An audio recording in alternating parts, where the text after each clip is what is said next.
Hello, good afternoon. Sa pangalan po ng dakilang Panginoong Jesucristo, isang mapagpalang hapon po sa bawat isa.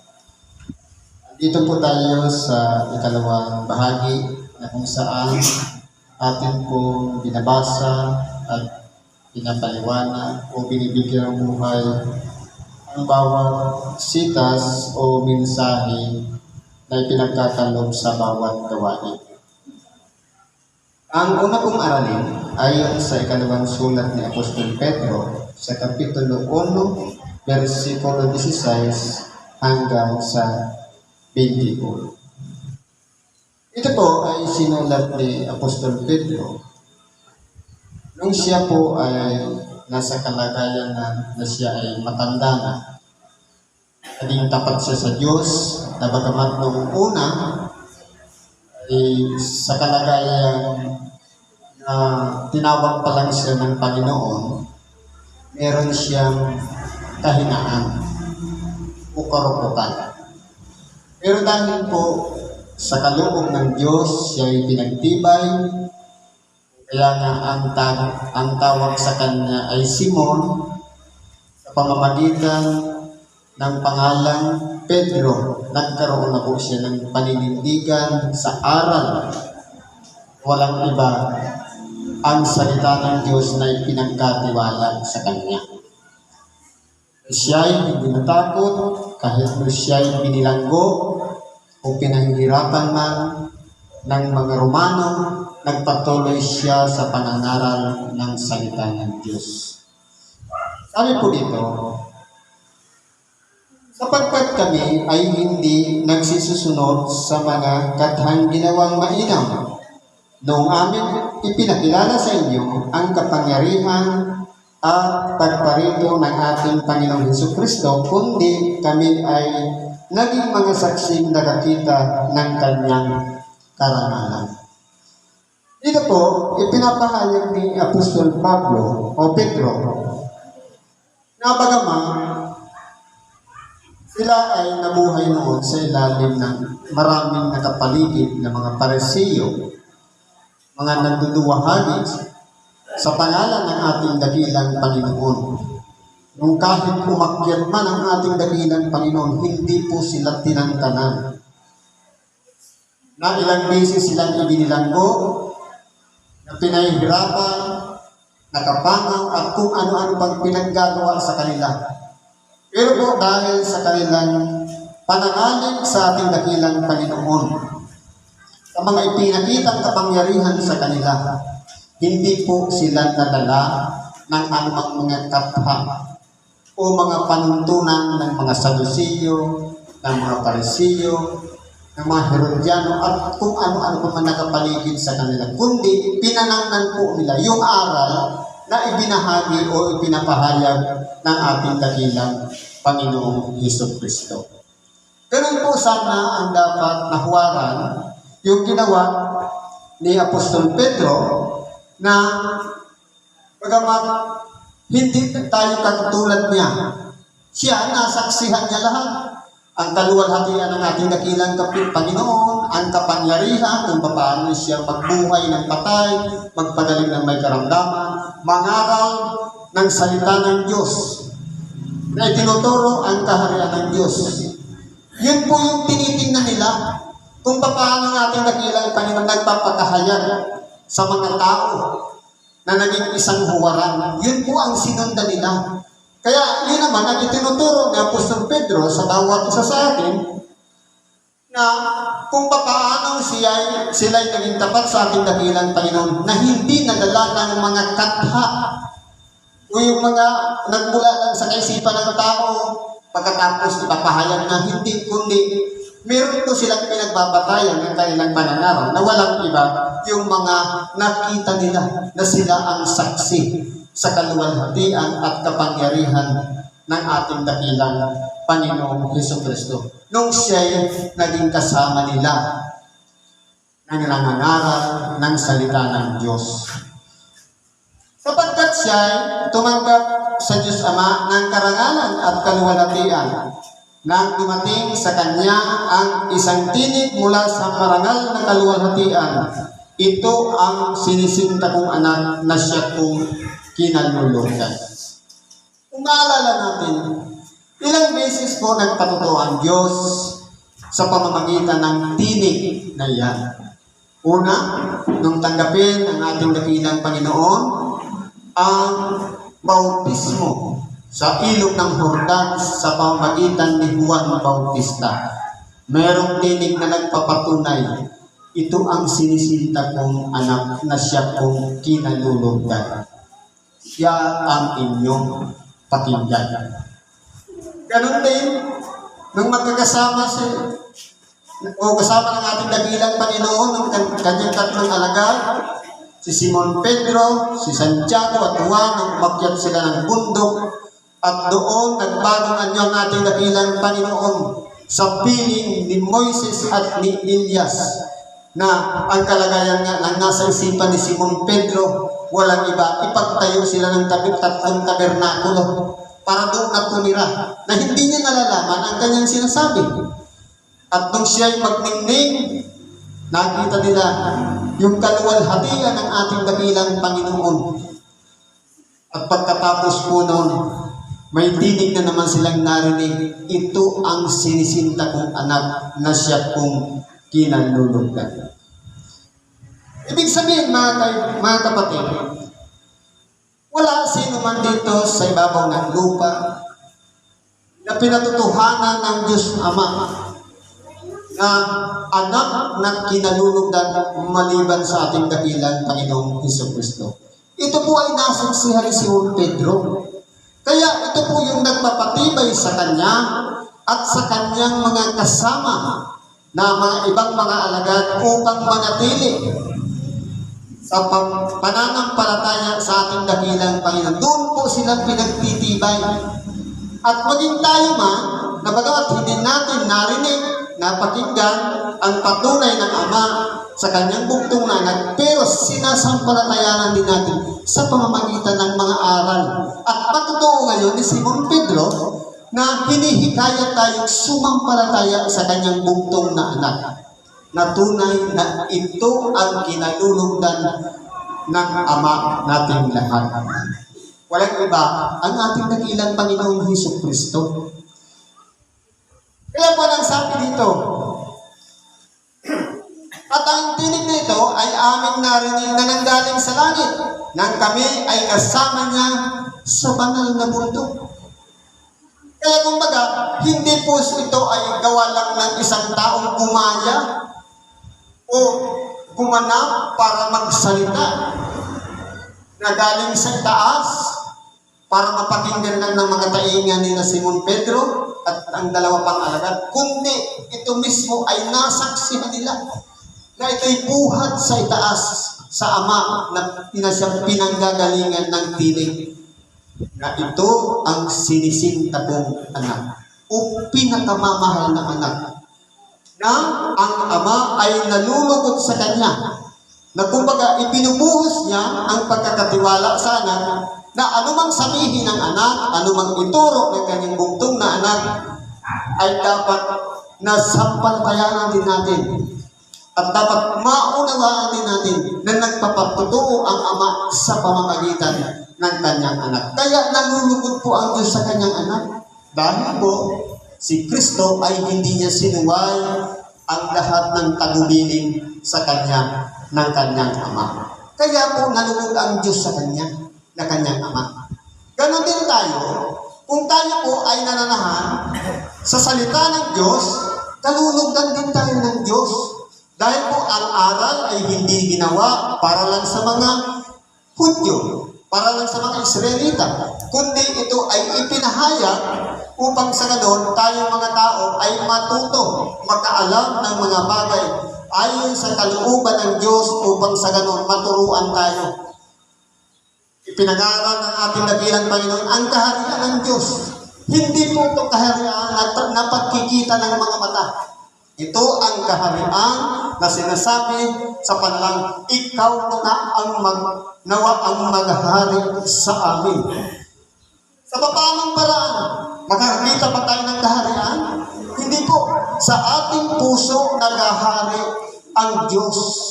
Ngayon, tatanungin natin ang ating mga sarili. Alin ba yung mas pinahahalagahan natin? Yung sarili nating kalooban o yung kalooban ng Diyos? Kung sarili nating kalooban, malamang hindi po siya naghahari sa atin. Pero kung kalooban ng Diyos ang nasusunod natin, naghari na nga sa atin ang kalooban ng Diyos. Let thy will be done. Kaya kung titingnan po natin dito, dapat maunawaan ng bawat isa sa atin kung paano natin malalaman na kung kinalagdan ng Diyos ang kanyang buktong na anak, dapat kalagdan din tayo sa pamamagitan ng pagsunod. Dahil lahat ng sumunod sa ating dakilang Panginoon, sinabihan niya, follow after me. Sumunod ka sa atin. Meron ba sa 12 alagad ang sumuway? Lahat po sila sumunod. Maging sa pagkakanulo, sumunod. Kaya kung titingnan po natin, lahat ay sumunod sa kalooban ng ating dakilang Panginoong Hesukristo. Kaya po, kung titingnan po natin, kalooban po ang pinag-uusapan dito. Kung kinalagdan siya ng Ama, dahil yung kalooban ng ating dakilang Panginoon, tapat siya sa kanyang Ama, ganun din dapat tayo, maging tapat tayo sa ating dakilang Panginoon para kalagdan naman tayo ng Ama nating lahat sa langit.